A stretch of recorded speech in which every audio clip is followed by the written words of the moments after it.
primer momento es el más importante en una investigación y lo que yo entiendo es que aplicar perspectiva de género en la investigación es comenzar por creerle a la víctima en su denuncia, en sus primeros pasos y trabajar, yo lo he llamado así, con una cierta presunción de credibilidad hacia la víctima, lo que lleva a adoptar todas las medidas de inmediato que tiendan a que no se pierda la prueba y a producir toda la información que el fiscal va a necesitar para llevar a juicio desde un primer momento. Es decir, si el fiscal o el que está encargado de la investigación, puede ser la policía en función judicial al principio, no toma la denuncia con los recaudos correspondientes, averiguando lo que debe averiguar, o con la preservación de evidencias, con lo que se llama cadena de custodia desde un primer momento, es imposible que después, o muy difícil que esas cosas luego se subsanen.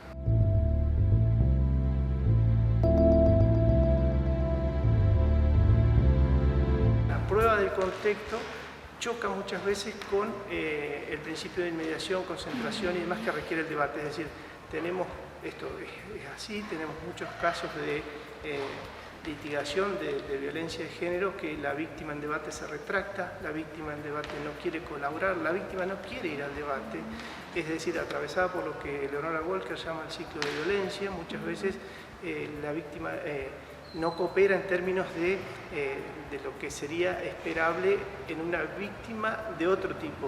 Entonces, lo que nosotros tenemos que evaluar con perspectiva de género también es la forma que llevamos el juicio adelante con jueces, pero también los fiscales o los defensores, que es entender que la violencia de género debe ser contextualizada.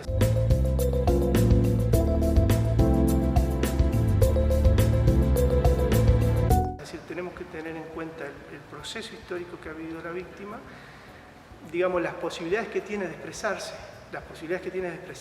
que son distintas a las de otras víctimas, y para eso tenemos que crear no solamente un clima especial de atenderla, de protegerla, acompañarla y de brindarle la posibilidad de que salga de ese ciclo de violencia, sino que entender que muchas veces la retractación o la idea de dejar sin efecto la denuncia, que todo vuelva atrás, que lo perdonan y que demás, pueden ser partes de ese ciclo de violencia y que en ese ciclo de violencia se ha producido esa información o esa declaración. Por eso, al contextualizarla, después debe evaluar, en mi criterio, todo el periodo, no solamente lo que declara o lo que expone en debate, sino a través de pruebas, ¿no?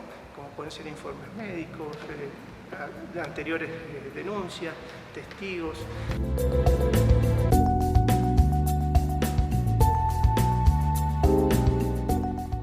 Por eso, evaluar esa prueba con perspectiva de género es evitar esos prejuicios que le reducen la credibilidad a la víctima. La víctima es como que debe probar, la víctima, sobre todo en los casos de violencia, de abuso sexual y demás, tiene un plus de credibilidad disminuida. Pareciera como que debe probar más allá de que otra víctima. Cuando viene una víctima y denuncia robo, se le cree de entrada, se trabaja de entrada, pero cuando denuncian abuso, ya ahora esto está cambiando, pero al principio era como, por algo será, esa hora estaba allí, mira cómo estaba vestida. Entonces, ¿qué es lo que cambió en todo esto? Que tenemos que empezar a trabajar no solamente con los rastros físicos de la violencia sexual o la violencia de género, sino con los rastros psicológicos.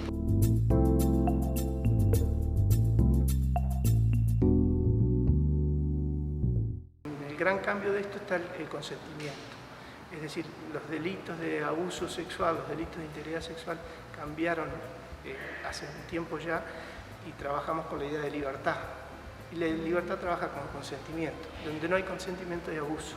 Probar eso es más difícil que probar la resistencia que se requería antes, la resistencia heroica, constante y demás.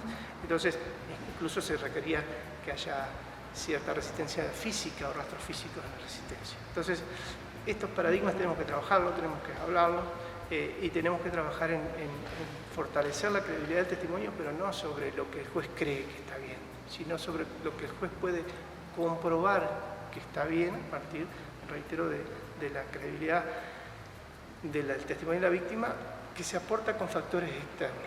Es decir, podemos atar el testimonio de la víctima a recortes externos de información, que indiquen hora, lugares, personas.